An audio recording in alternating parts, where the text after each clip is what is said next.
Definitivamente nos despedimos del 2020 con mucha tristeza y dolor. Teníamos la esperanza de que las cosas mejorarían en el 2021. Después de todo, ¿por qué no sería así? Las vacunas ya estaban listas. Pensábamos que ya se sabía todo de lo que se podía saber acerca del nuevo coronavirus y, por diferentes motivos, llegamos a pensar que la situación, tanto en materia económica como de salud pública, mejoraría. Hoy, a punto de concluir el primer mes del año, le podemos asegurar que 2021 será peor que el 2020. ¿Cuáles son los motivos que nos llevan a realizar esta información? Acompáñenos y en unos momentos le contaremos. También, desde México, nos acompaña nuestro corresponsal, Alberto Jiménez, con la información más importante respecto a la salud del mandatario de ese país, López Obrador, y las modificaciones que se realizarán próximamente en la Cámara de Diputados a la Ley del Banco de México. Dos eventos que podrían trastornar la estabilidad política y monetaria de una de las economías más importantes del mundo. Sea bienvenido al resumen de la semana, su programa favorito donde le platicamos todo lo que tiene que saber sobre la política, el poder y el mundo.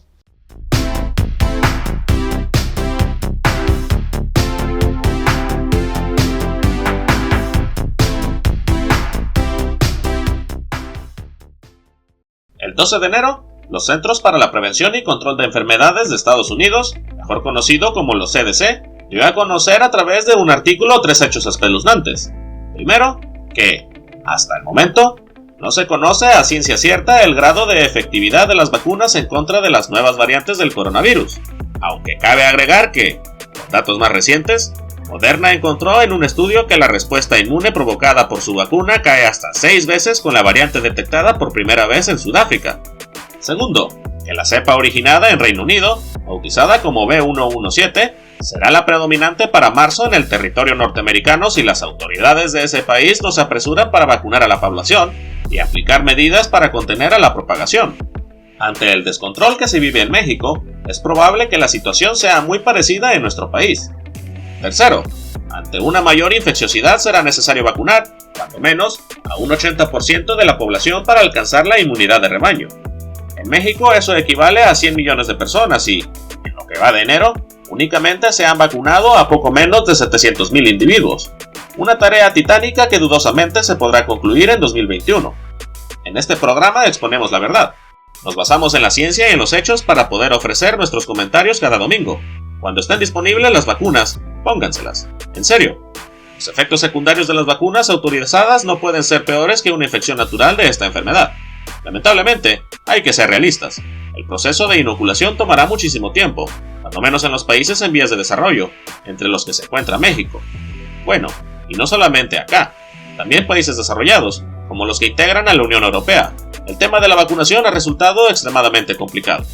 AstraZeneca, farmacéutica que junto a la Universidad de Oxford han desarrollado una vacuna relativamente sencilla de producir y de distribuir por la plataforma que utiliza, anunció durante la semana que los primeros lotes de vacunas que envía a la Unión Europea podrían ser inferiores a los inicialmente contemplados, debido a algunos problemas no especificados que han surgido en la cadena de suministro europea, de acuerdo con un portavoz de la empresa.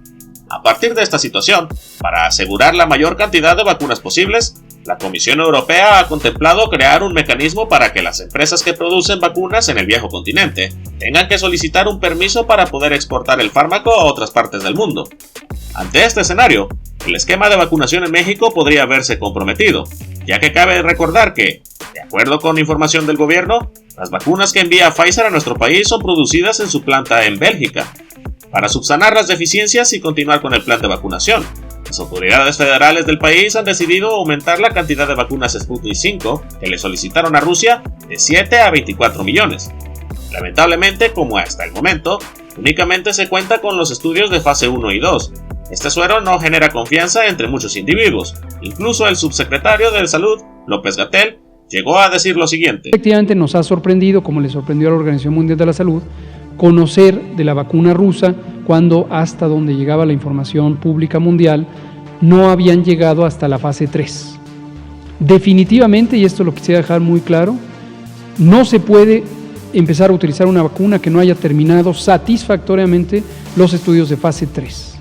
No se puede, no se debe, por razones éticas, de bioseguridad, y esto en todos los países es un estándar ético, de práctica, de seguridad, etc. Si Rusia todavía no presenta los resultados de la fase 3 de experimentación clínica de su vacuna, ¿por qué el repentino cambio de opinión?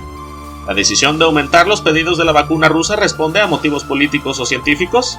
Al igual que muchas otras acciones del subsecretario, como demeritar el uso de cubrebocas o llamar fuerza moral al presidente, es probable que esto responda a sus ambiciones políticas. Hablando del presidente, después de los anuncios le contamos todo lo que se sabe sobre su estado de salud tras infectarse con el virus de la COVID. En unos momentos regresamos. Vamos a un corte comercial.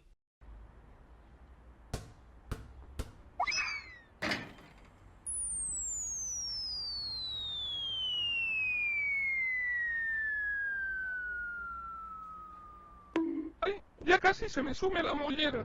¿Ya te enteraste de las nuevas noticias, amiguito? ¿Qué pasó? Los del resumen de la semana ya abrieron su nuevo Patreon, donde con $2 al mes pueden entrar a un Discord exclusivo con olor a limón, además de tu nombre en los titulares durante 4 semanas. ¿Y qué tal si ando muy pudiente? Bueno, por $5 puedes tener tu saludo al final de cada vídeo también durante todo el mes. ¿Y para qué quieren el dinero? ¿No les basta vivir en mansiones y manejar deportivos de oro? Bueno, es que solo le pagan a Chins, al pana Miguel, a Dobo y a mí a Alberto, pero se usará para darle su salario a gente como el operador de cámara, los guionistas y editores del show, quienes cada semana se parten el lomo en entregar el contenido que tanto les gusta. Vaya, pues el contenido de $2 que equivalen a una coca grande y unas papas al mes suena bastante bien, pero me llama la atención el pack de $5 que vale menos que un peluche en Miniso. En verdad es un ofertón. Así es, y con el tiempo irán mejorando las recompensas. Oye, ¿y si no tengo ni un quinto en la bolsa? Bueno, puedes unirte al nuevo y reluciente Discord gratuito de perritos haciendo cosas, donde avisarán cada vez que haya video livestream. ¿Suena de perlas, no? Ah, no, bueno, entonces iré corriendo a la descripción del vídeo o a la burbuja de la esquina para suscribirme ahora mismo.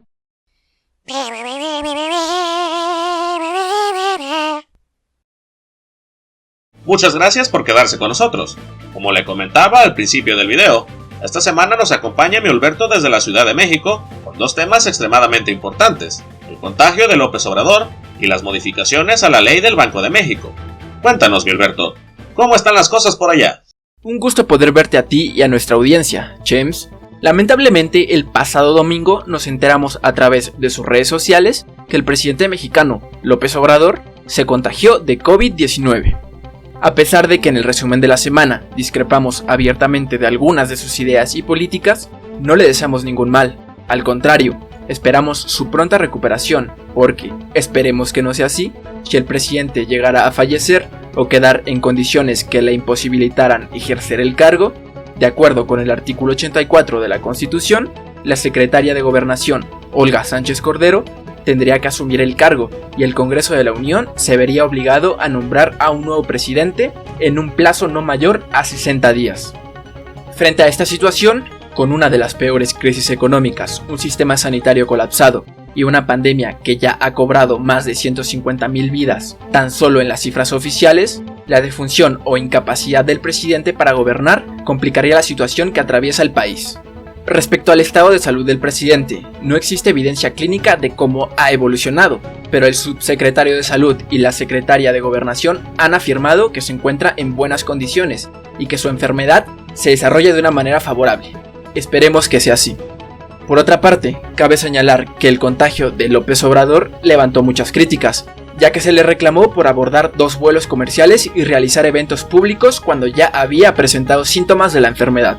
En cuanto a las modificaciones a la ley del Banco de México aprobadas en el Senado y que se discutirán en la Cámara de Diputados durante la semana entrante, cabe señalar que estas pondrán en riesgo la estabilidad macroeconómica del país, ya que más allá de beneficiar a los mexicanos que reciben remesas por parte de familiares que trabajan en Estados Unidos, las adiciones al artículo 20 y 34 de la ley representarían una amenaza a las reservas internacionales, ya que el Banco Central estaría obligado a comprar los dólares en manos de bancos privados, que no pueden ser repatriados, porque no existe mecanismo alguno que certifique la procedencia de ese dinero. Es decir, con las modificaciones a la ley, el Banco de México se convertiría en una lavadora industrial de dinero. ¿Cuáles serían las consecuencias si los diputados aprueban las modificaciones? Probablemente el Banco de México perdería el acceso al mercado de divisas, lo que asustaría a los grandes capitales y, Ante la posibilidad de tocar dinero sucio, las autoridades regulatorias como la Securities and Exchange Commission de los Estados Unidos o la Comisión Europea prohíban que las instituciones financieras sostengan relaciones con nuestro Banco Central, lo que se traduciría en una menor demanda de nuestra moneda, encareciendo las divisas extranjeras, lo que elevaría el precio de las importaciones y se traduciría a una mayor inflación. Con esto me despido, soy mi Alberto Jiménez, informando desde la Ciudad de México para el resumen de la semana. Por donde la veas, México se encuentra en uno de los momentos más tensos de su historia: crisis política, social, económica y de salud pública. Esperemos que los diputados recapaciten y que no aprueben esas modificaciones, ya que únicamente complicarían la recuperación económica de nuestro país. Pero en fin, vamos a un corte comercial.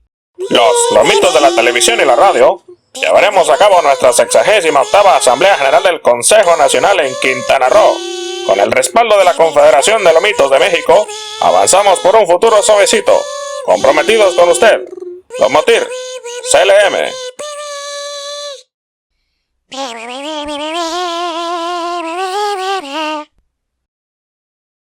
Muy buenas noches a todos, soy el Pana Miguel con lo mejor del mundo del entretenimiento y la cultura. De acuerdo con la revista Forbes, se dio a conocer que Netflix invertirá $300 millones en México, monto con el que se contempla crear 50 producciones originales que podrán lanzarse entre 2021 y 2022. El gigante del streaming cada vez se fija más en México, ya que también consideran abrir oficinas en la capital, para ser el centro administrativo en el que se concreten producciones para toda Latinoamérica. Esta inversión es 100 millones más grande que la realizada el año pasado, y es consecuencia del alto incremento de ganancias que tuvo Netflix debido al aumento de usuarios por la pandemia, además que se nota un mayor interés en el público hispano. Ojalá se acerquen para nosotros para hacer una serie, ¿o no, raza? En otras noticias, el famoso festival de música inglés Glastonbury acaba de ser cancelado tras anunciar brevemente un cartel para su edición 2021. No solamente este festival ha sido suspendido durante este año, ya que en México y todo el mundo, tanto giras como festivales musicales han sido pausados debido al incremento de la pandemia. La banda Flaming Lips realizó un concierto donde todos sus asistentes estaban dentro de burbujas, y aunque suena que es un formato muy alocado, probablemente sea replicado para futuros eventos. Muchos han planteado que la solución para que este tipo de eventos siga en pie es que se reduzca la cantidad de asistentes, así como fuertes medidas sanitarias para evitar contagios masivos. Solo el tiempo dirá si durante este año vuelven estos eventos o tendremos que esperar a que una gran parte de la población sea vacunada. Eso sería todo por esta semana. Muchas gracias por quedarse. Les ha hablado el Padre Miguel y les deseo buenas noches. Volvemos al estudio. Qué bueno que a pesar de las adversidades políticas y económicas todavía existan compañías interesadas en invertir en México, Miguel. Antes de irnos, le mandamos un saludo y nuestro más profundo agradecimiento a Laura Cady, George Abraham, JC y HITC, los Patreons que se sumaron a nosotros durante este mes y que nos impulsan a crear contenido a través de su apoyo. Suscríbanse, denle like al vídeo y recuerde, mientras haya noticias, nosotros estaremos allí para informar.